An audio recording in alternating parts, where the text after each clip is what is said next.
You're watching Regarding. We're to POC. Recommending theater in NYC. My name is Ray Yamanuchi. I'm a playwright. My name is Maria Paz-Alegre. Great. I'm an artist and a theater Great. critic. Okay. What up, May? Stop. Can that be our intro?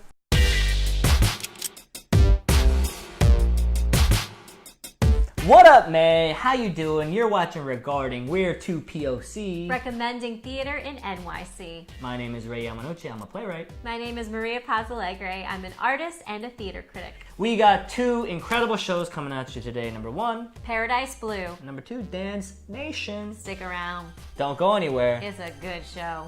Paradise Blue is at the Signature Theater, written by Dominique Morceau and directed by Ruben Santiago Hudson. A jazz man with heavy demons faces the prospect of selling his club and selling out to white gentrification, or living with the ghosts that are itching to take him down.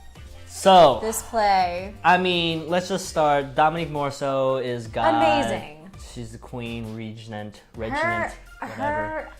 I'm a fan of hers. Have you been a fan of her plays before too? Am I a fan? I've been saying I'm a fan of her since like the jump. I love her. Yeah, she's so fucking good. And something that I feel that she does better than anyone else I've seen from any contemporary playwright is her plays are like music. This is set in a jazz club, and it's the perfect place for it because everything is like a song. There's a rhythm, there's a pattern, there's highs and there's lows, and there's like staccato. Like there's like all these musical elements, and it makes it so like fascinating and beautiful to listen to.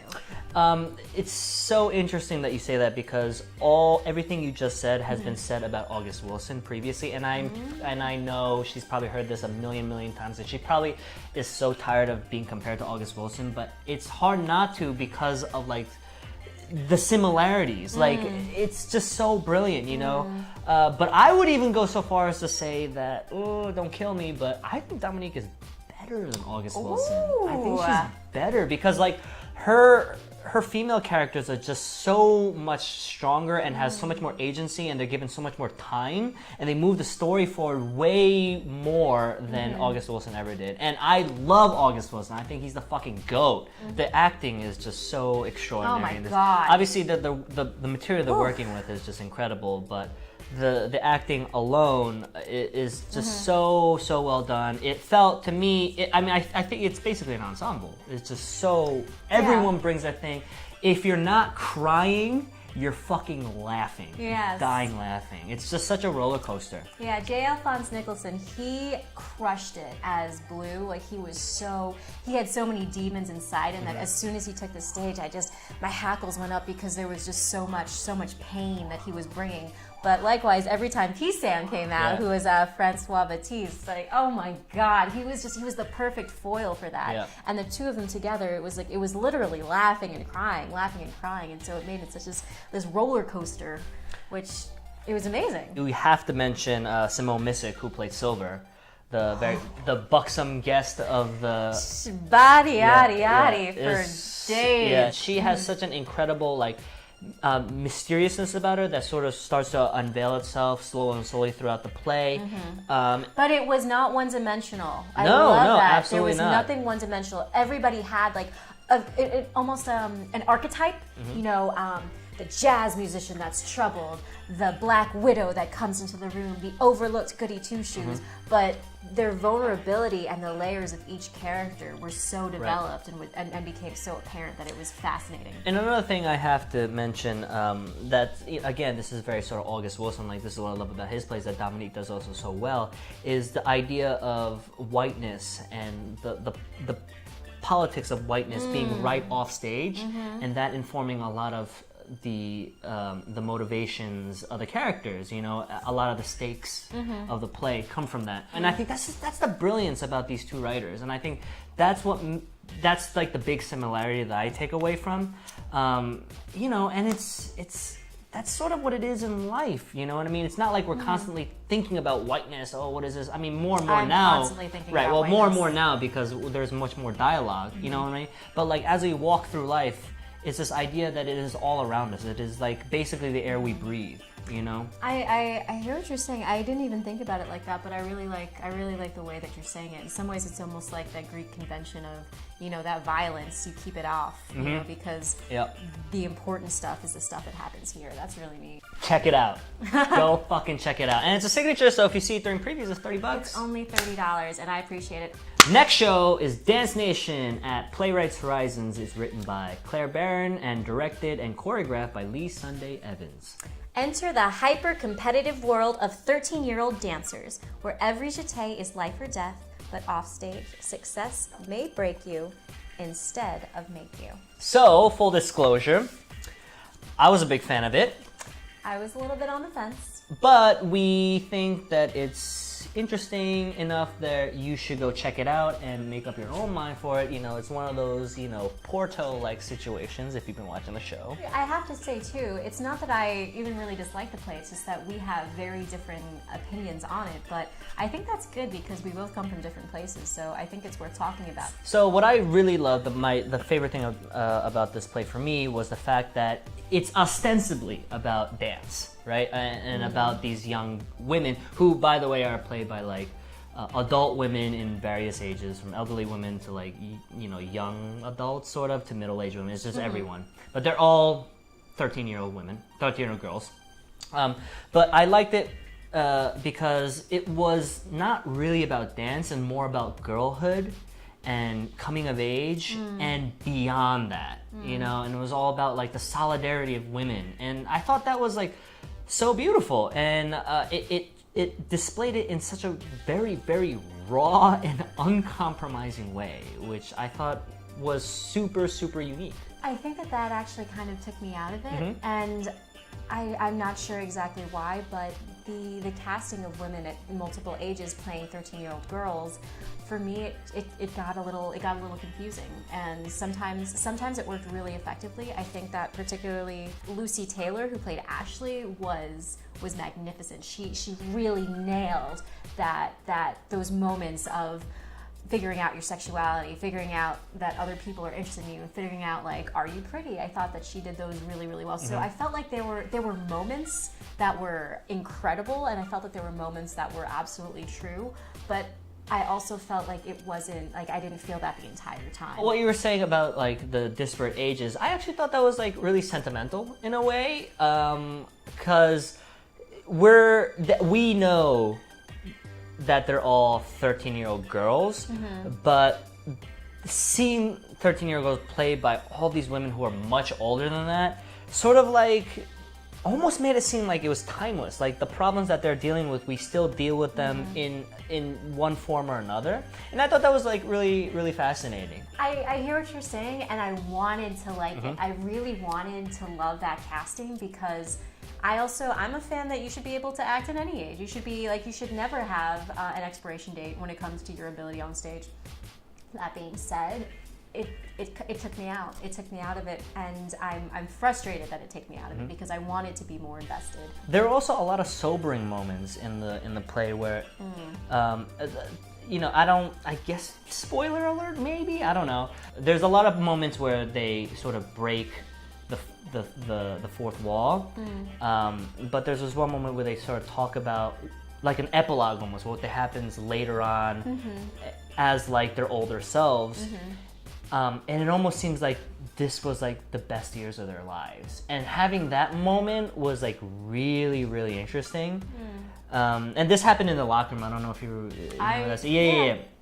No, it's funny because I disagree with you. Oh, but fascinating. In that it was the best years of their lives, I felt like they were recollecting the worst times of their lives. Oh, interesting. Where things were so high stakes and so painful and so transformative that they couldn't really cope with it. And then that's something they come back to. Or so it not for the best. I felt it was the worst. Maybe it was this idea that because of this sort of high stakes thing, this was the catalyst for it. You know, which is fascinating because now talking about it, because I thought it was like, this was when I felt alive. You know, that's how I took that scene. But now hearing you say it, it could be like this is the reason. This is sort of like the thing that Yeah. that shaped how I view life. Yeah, I felt that when they looked back on it, and the whole like premise of the play is not so much the best time of your life, and it's not so much when you were having fun. It's actually the opposite. It's when you couldn't have fun anymore, where it was no longer fun. It was work. I also And like the joy has been taken out of it. I also love how it teetered with sort of these ideas of very problematic things. So that the conceit of the play is that they have to do, the girls have to dance to like a musical of Gandhi. Oh my God. Right, but Oh my God. but it's like oh my God. yeah, it's like problematic because it's like for yeah, every it's like oh my God, that's so real. Gandhi, the 13-year-old musical. Right, It's just right. you already the know dance, it's the problematic. dance, yeah, like the Oh, like, the starvation. yeah, yeah, and then like the dance instructor who also has like is also like abusive but also loving in certain scenes, but also has like weird like Very tiger, very tiger right, but also has teacher. like this weird like sexual, not a sexual advance, but like vaguely sexual advance that goes unaddressed, which is I feel like is just so real. You know, it's like these things where it's very ambiguous. You don't know if it's like sexual abuse, but it could be, but like he hasn't shown any signs of it. Does that even matter? Like all of it's like super, super ambiguous. And I just love how the play doesn't answer any of it and says, this is sort of how life works, you know? And it's this just, is what happened. This is true. right, everything Yeah. is gray, and especially for these girls because they're all trying to find each other. I mean, find themselves, like who they're trying to grow up in and like navigate the world and discovering this like foreign terrain basically, you know? And they're like dipping their toes in like their own sexuality and how I can like test this. Is this interesting? Is this fun? Like, I thought it was cool, man. I thought it was a dope ass play. I thought they were really great moments, but cohesively together, there were times where I wasn't as invested as I wanted to be. All right, so go check it out yourself. You're either Team Ray or Team Maria, but you know, it's at Playwrights Horizons, so fucking check that shit out. Check it out.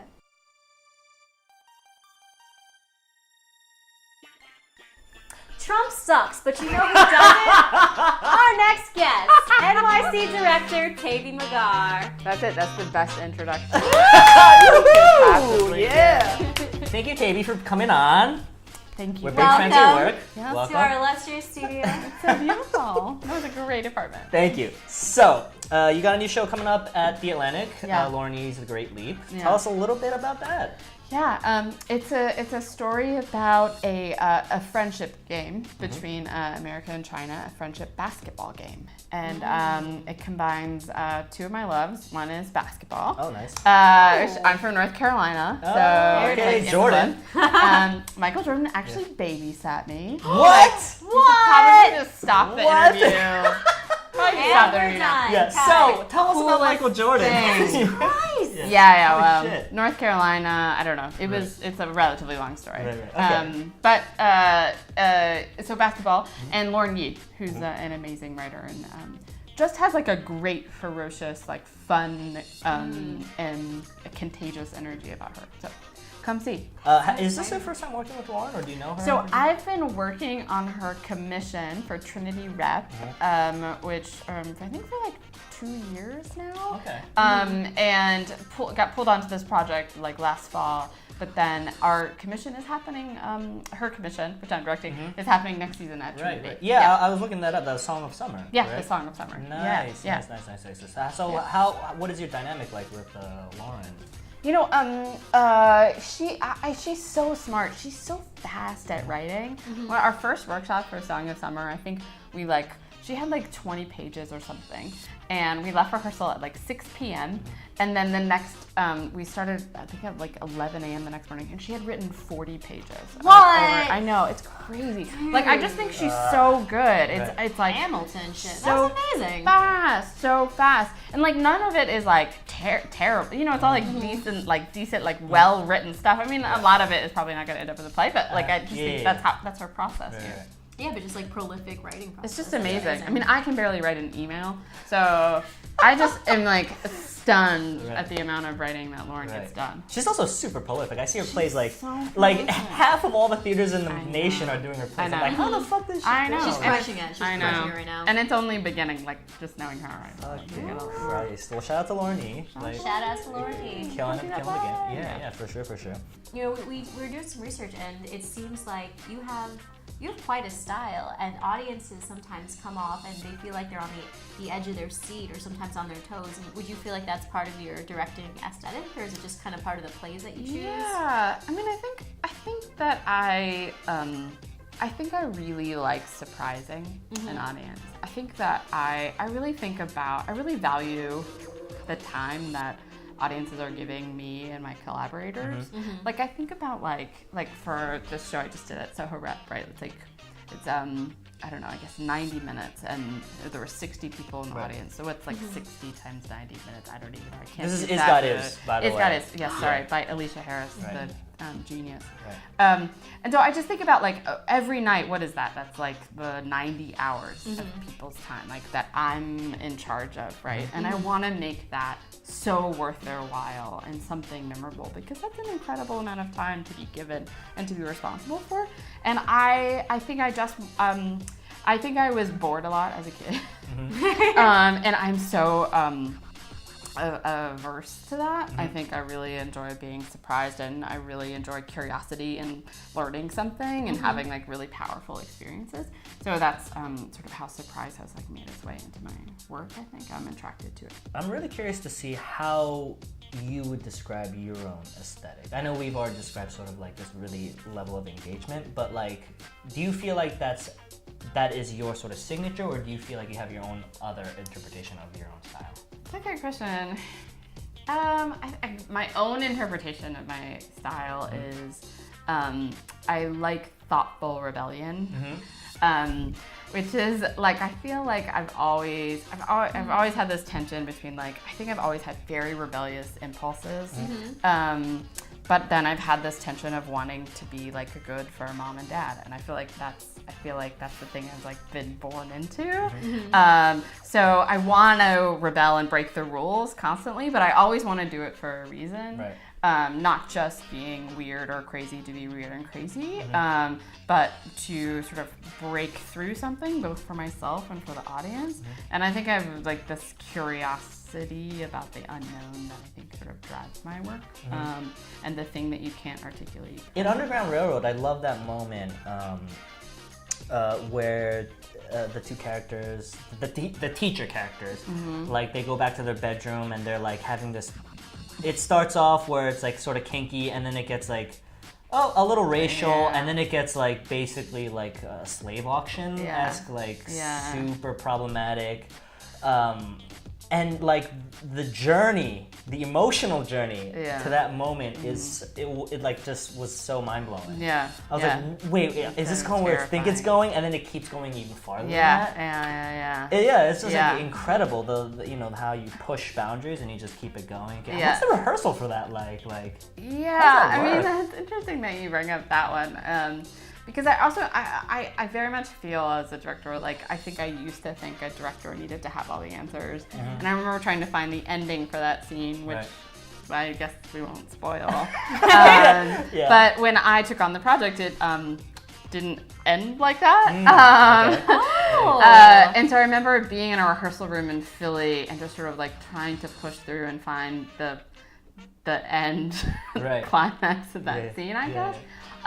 And I would say, what is it like to rehearse that? I mean, what the gift that I was given is that Scott and Jen, the amazing performer creators of the piece, already had years of experience with each other and years of experience on the piece already, and had an implicit trust. So it was kind of a beautiful room, and that they were so deep inside it and they really trusted with each other, so they could take really big chances. And so all the rehearsal process was for me was like just asking questions and just saying yes and trying to really try things, really try things. And so we landed, eventually figured out what it was. I mean, the ending of that play, I think we went through legitimately, on paper, about 40 ideas. In actual staging, I think I staged 3 different versions before we landed on the one. But we went through so many different options. So the rehearsal process, I think, is just saying yes and trusting each other. All right. Last thing, you know what it is. It's that time. Recommendation. Oh my god. Tell the people. Hello, people. I recommend a few things. One is I'm super into podcasts. I know I'm not the only one. But there are two that I think as a director are really informing the way that I think and move through the world. One is the Slate Culture Gabfest, which is just an amazing, it's like 3 people and they bring on a lot of guests. And there's like 3 of the smartest people that I think I've ever heard. And they talk about movies, they talk about TV shows, occasionally they talk about plays, that's always very exciting. They talk about articles, they talk about current events, and they're very smart, and the way they talk about story and narrative is really thrilling to me. And also the podcast Still Processing. New York Times Still Processing. Jenna Wortham, right? I'm obsessed. Jenna Wortham and Wesley Morris. Is like I'm obsessed. Yeah, best critic. So, and I think podcasts are really great in the theater because we do a lot of commuting, or maybe just I do a lot of commuting. So they're really good for plane rides. New York. Yeah. And then the other thing I'm going to recommend are phone calls. Oh. You know, I know. I don't mean it to be like, but I am finding recently I'm so buried in email, and I think I spend like all day just trying to stay ahead of my email. And I'm finding actually that like I'm putting down the email and making the phone call, and not only do I feel like I have a deeper connection with my collaborators and my colleagues in the industry when I pick up the phone, but it's more productive. You spend like 20 hours going back and forth on an email where you could just have like 30 minutes. All right, well, Taibi, hey, thank you for coming on. much. Cheers. Thank you so much. So much fun. Yeah, Thank you. Thank you. Cheers. Woo-hoo. Big props to Taibi Magar. We are huge fans of hers, and she came and crushed it on our show. Thank you so much for coming out. Make sure you go see her new show, The Great Leap by Lauren Nee at the Atlantic Theater. It starts in late May. All the information's right here. It's magic. And extended interview, also right here. So make sure you go check that shit out. It's really good. I highly recommend checking out our other interviews. You know what to do, guys. Like it, subscribe. It feels so good. I like you. Do you like me? You should prove it. Prove it right there. Yeah. Just do it. Prove it. You like us? Prove it. Show me. Prove it.